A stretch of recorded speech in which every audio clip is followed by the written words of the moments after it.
Hello friends, welcome to Science World. In this video we will discuss about impulse momentum theorem and applications of the concept of impulse. अगर हमें किसी भी body की velocity change करनी है तो उसके दो तरीके हैं। या तो हम उसमें स्मॉल मैग्नीट्यूड फोर्स लगाए लॉन्ग ड्यूरेशन ऑफ टाइम के लिए, या फिर large magnitude of force apply करें शॉर्ट ड्यूरेशन के लिए। फॉर एग्जाम्पल, जब कोई बैट्समैन बॉल को हिट करता है तो वो large magnitude of force apply करता है शॉर्ट ड्यूरेशन ऑफ टाइम के लिए।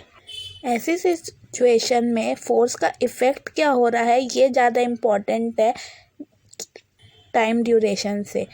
तो जो टोटल इफ़ेक्ट होता है फोर्स का उस टाइम इंटरवल के लिए वो इम्पल्स कहलाता है।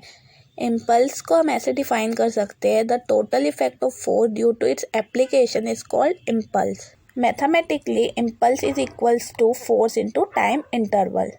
अगर किसी बॉडी में वेक्टर एफ फोर्स अप्लाई कर रहे हैं small interval of time dt के लिए, तो उसमें इम्पल्स ऑफ फोर्स आ जाएगा vector dj is equals to vector f into dt। अगर टाइम इंटरवल t1 से t2 का है तो वो फोर्स का इम्पल्स आ जाएगा vector j is equals to integration of vector f dt between the limits t1 to t2। अगर जो हम फोर्स अप्लाई कर रहे हैं उसका मैग्नीट्यूड और डायरेक्शन कांस्टेंट है तो इक्वेशन हो जाएगा vector j is equals to vector f integration of dt between the limits t1 to t2, और vector j is equals to vector f into t2 minus t1। अब t2 minus t1 del t के equal होंगे और vector j is equals to vector f into del t। इसे हम scalar form में लिखेंगे j equals to f del t। Unit from equation j equals to f del t हमें पता है फोर्स की यूनिट SI यूनिट न्यूटन होती है और टाइम की सेकेंड, तो उसकी SI यूनिट हो जाएगी इम्पल्स की न्यूटन सेकेंड और CGS यूनिट हो जाएगी dyne second. Impulse vector quantity है। Impulse momentum theorem. According to this theorem, the impulse of a force is equal to the change in momentum produced by the force. इस theorem का proof दो condition में होगा, अगर force variable है या और फोर्स कांस्टेंट है। तो सबसे पहले हम देखेंगे if the force be variable force. Let कोई बॉडी है जिसमें हम vector f variable force apply कर रहे हैं और वो फोर्स अप्लाई करने की वजह से टाइम t में उसका जो मोमेंटम है वो हो जाता है वेक्टर p। तो हमें जानते हैं Newton second law of motion से force is directly proportional to change of momentum. So vector f is equals to d vector p upon d t which is equals to vector dp is equal to vector f dt। अगर जब time t1 के equal है तब उस body का momentum जो है वो वेक्टर p1 के इक्वल है, और टाइम t2 इंस्टेंट में उस बॉडी का मोमेंटम वेक्टर p2 है। तो हम इक्वेशन 1 को इस लिमिट में इंटीग्रेट कर देंगे। Integration of dp vector between the limits p1 vector to p2 vector is equals to integration of vector f dt between the limits t1 to t2, और p2 vector minus p1 vector is equals to integration of vector f dt between the limits t1 to t2।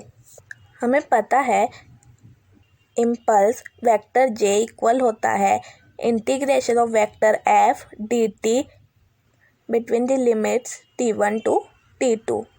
तो हम equation 2 में यहाँ पे value put कर देंगे तो आ जाएगा हमारे पास vector j is equals to vector p2 minus vector p1 और vector j equals to del vector p, which means impulse is equals to change in momentum. Therefore, the impulse of a variable force is equal to the change in momentum produced by that force.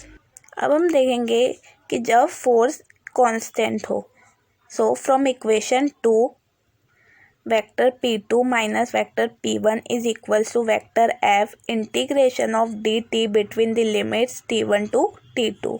जब हम यहाँ पे dt को integrate कर देंगे और limits put करेंगे तो हमारे पास आ जाएगा vector P2 minus vector P1 is equals to vector F del T। और हम जानते हैं vector F del T vector J मतलब इम्पल्स के इक्वल होता है। Therefore vector P2 minus vector P1 is equals to vector J और vector J is equals to del vector P। Therefore, the impulse of a constant force is equal to the change in momentum produced by that force. As the impulse of a force may be given by the change in momentum, therefore the CGS and SI units of impulse may be written as grams centimeter per second and kg meter per second respectively. Impulse momentum theorem से हम ये लिख सकते हैं vector F del T is equals to del vector P और vector F is equals to del vector P upon del T। इस equation से ये क्लियर है कि del T मतलब टाइम इंटरवल जितना ज़्यादा होगा चेंज इन मोमेंटम और फोर्स उतना ही कम होगा, लेकिन अगर टाइम इंटरवल कम होगा तो फोर्स उतना ही ज़्यादा। इसी बेसिस में हम इसके एप्लीकेशंस देखेंगे। A cricket player lowers his hand while catching a cricket ball. इसका रीज़न ये है कि ऐसा करके क्रिकेट प्लेयर जो कैच करने के लिए टाइम इंटरवल है उसे इंक्रीज़ कर रहा है, जिसकी वजह से चेंज इन मोमेंटम डिक्रीज़ हो रहा है, जिसकी वजह से जो फोर्स उसके हाथ में एक्ट करेगा वो कम होगा। In circle the artist jump on thick cushions और नेट। इसका रीज़न भी वही है, ऐसा करके वो टाइम इंटरवल इंक्रीज़ कर रहे हैं, जिसकी वजह से rate of change of momentum और फोर्स डिक्रीज़ हो जाते हैं और वो आर्टिस्ट हर्ट नहीं होता है। One is hurt less if it jumps from a certain height on sand then on hard floor. जब कोई कुछ हाइट से हार्ड फ्लोर में जंप करता है तो उसके फीट तुरंत रेस्ट में आ जाते हैं, जिसकी वजह से मोमेंटम एकदम जल्दी से ज़ीरो हो जाता है और rate of change of momentum ऐसे करने से इंक्रीज़ हो जाता है और ऐसे में फोर्स भी इंक्रीज़ हो जाता है, जिसकी वजह से उसे चोट लग जाती है। लेकिन जब कोई सैंड में जंप करता है तो उसके फीट इमीडिएटली रेस्ट में नहीं आते हैं, क्योंकि टाइम इंटरवल dt इंक्रीज़ हो जाता है और rate of change of momentum और force decrease. Therefore one is hurt less। यही रीज़न्स है कि जब कोई ग्लास या फिर कोई मिट्टी के बर्तन को जब हम हार्ड फ्लोर में फेंकते हैं तो वो तुरंत टूट जाते हैं, जबकि किसी सॉफ्ट फ्लोर में उसके टूटने की चांसेस कम होती है। Automobiles are provided with spring systems. Automobiles में स्प्रिंग इसलिए दी जाती है क्योंकि जब हम व्हीकल को किसी उबड़ खाबड़ रास्ते से लेके जाते हैं तो जो स्प्रिंग है उसकी वजह से जो जर्क का टाइम है वो इंक्रीज़ हो जाता है, तो जो फोर्स का जो इफ़ेक्ट है वो डिक्रीज़ हो जाता है और इससे वो व्हीकल में जो डैमेज होता वो कम हो जाता है, तो उसकी चांसेस कम रहती है।